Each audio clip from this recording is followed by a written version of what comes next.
para sultan dan raja sepakat untuk membubarkan kerajaan demi bersatu menjadi NKRI. Sekarang malah tanah yang dulu mereka hibahkan itu mereka wakafkan demi NKRI, malah dijual, rakyatnya digusur.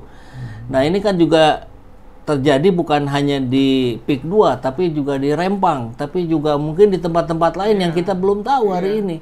Artinya proyek-proyek PSN ini apa yang harus dilakukan Prabowo menurut Pak Rizal nih untuk mengevaluasi ini semua? Ya, menurut saya tarik ke atas lagi aturannya, bahwa PSN ini gitu kan, itu organik ya, aturan organik dari Undang-Undang Omnibus Law. Omnibus Law. Yang tidak direvisi ya? Kan kemarin ada yang direvisi itu terkait upah buruh. Yang ini enggak? Ini kan enggak, sisanya. Kayaknya sisanya masih banyak. Masih banyak justru. Namanya Omnibus Law ini kan sekian puluh undang-undang disatukan.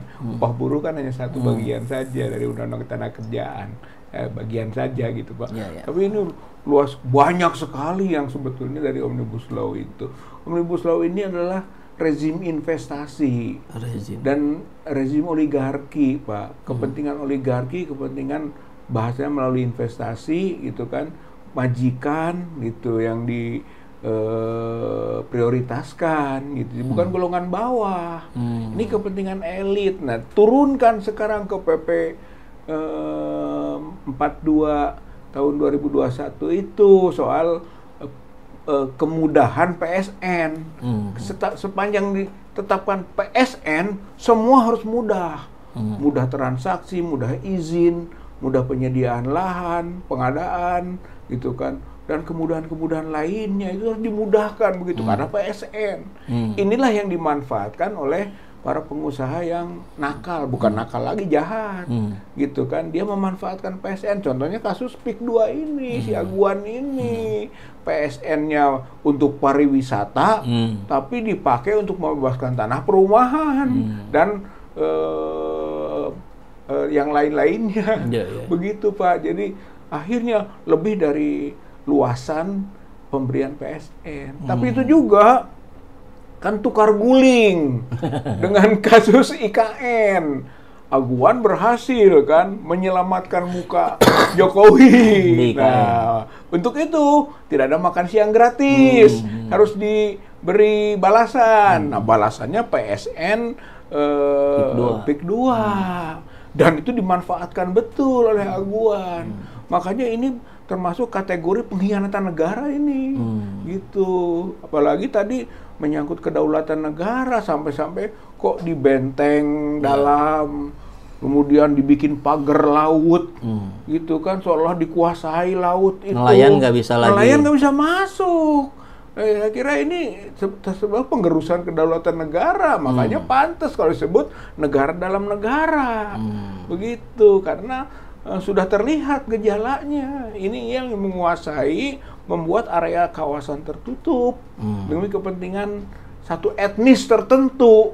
Sebab nanti di situ jadi perumahan elit. Siapa yang bisa beli rumah-rumah elit yang gitu, per kan? meternya Per 50 juta. 50 juta gitu kan. Siapa? Nah, di situ kembali kita lihat ke PIK 1. PIK 1 sebagai contoh dari kawasan tertutup gitu kan, yang dikuasai oleh etnik tertentu itu. Sekarang mau masuk PIK 2 itu di Jakarta Utara, sekarang di Banten.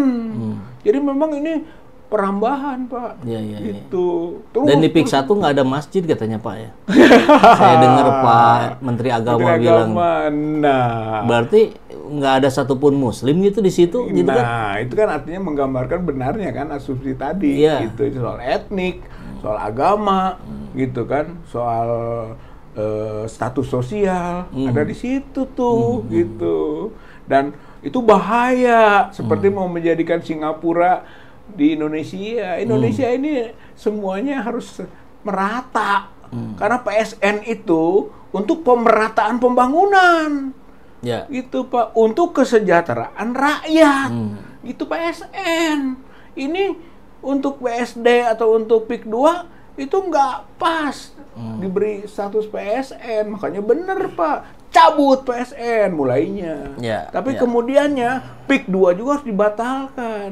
Karena itu membangun negara dalam negara. Kecuali barangkali formatnya diubah. misalkan batasnya dihilangkan, ininya begini, itu masih memungkinkan nggak? Ya, asal si proyek itu gitu kan tidak mengikuti modelnya PIK 1. Karena itu kan kelanjutan PIK 1, sukses menjadikan kawasan tertutup PIK 1 mau dikembangkan ke PIK 2. Kalau itu hanya bikin perumahan gitu kan, ya mungkin perumahan rakyat dong. Kalau mau mensejahterakan mah, bukan perumahan eksklusif gitu. Ini ada yang menarik Pak Rizal, komen dari ini. Kan tadi kita bicara tentang bagaimana para raja-raja sultan tempo hari memberikan, menghibahkan gitu ya untuk negara. Ini gimana ini kalau kerajaan dan kesultanan seluruh Indonesia tarik mandatnya itu kalau lihat pemerintahan begini?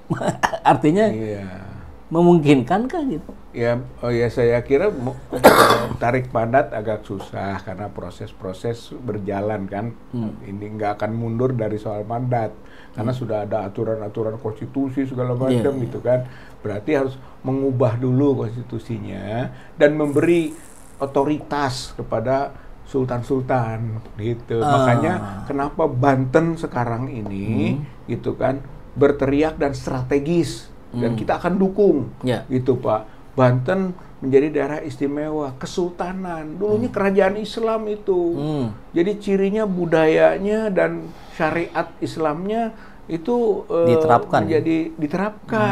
Itu kan mulai terutama zaman keemasannya Tirtayasa, Sultan Ageng Tirtayasa, dan spirit keagamaannya yang membuat dia melawan penjajahan.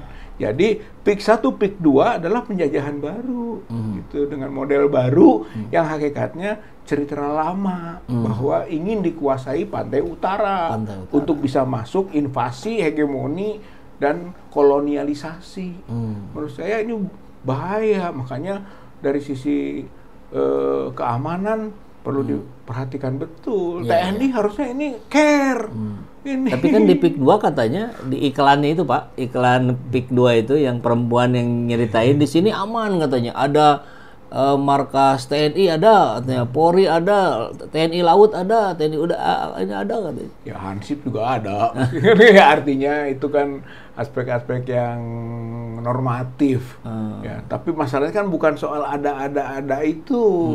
Tapi apakah itu dominan atau tidak? Dan berpihak kemana? Jangan-jangan gitu. Centeng. Nah, itu. Gitu, Pak. Iya ada, tapi jadi justru centeng semua. Dan pasti konteksnya centeng karena kan dia lagi mengiklankan rumah di apalagi rumah. Jadi centeng. Iya. Kalau begitu kita merasa tersinggung. TNI kita dijadikan centeng, Pak. Ini masalahnya kembali ke kewibawaan dan harga diri menurut saya dari para penegak hukum atau aparat keamanan, Pak. Jangan sampai menjadi subordinat dari kepentingan etnis tertentu gitu.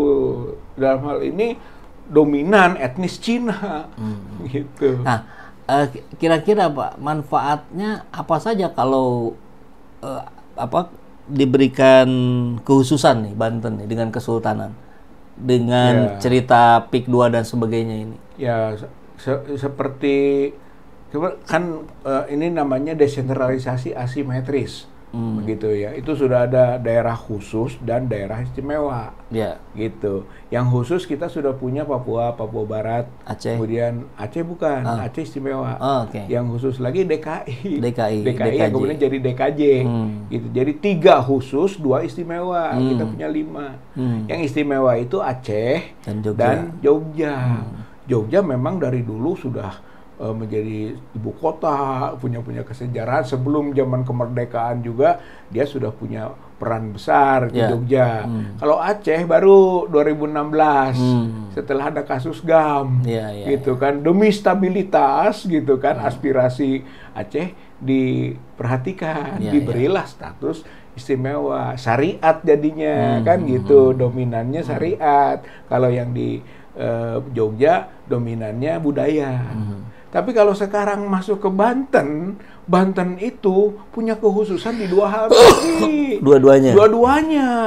Nilai-nilai budaya yang spesifik dan juga punya nilai-nilai keagamaan. Bahkan sebut tadi kan, kesultanan dipimpin Sultan Ageng Tirtayasa kerajaan Islam, Sultanah namanya. Makanya ada sultan itu sultanah, sultanah itu pasti Islam.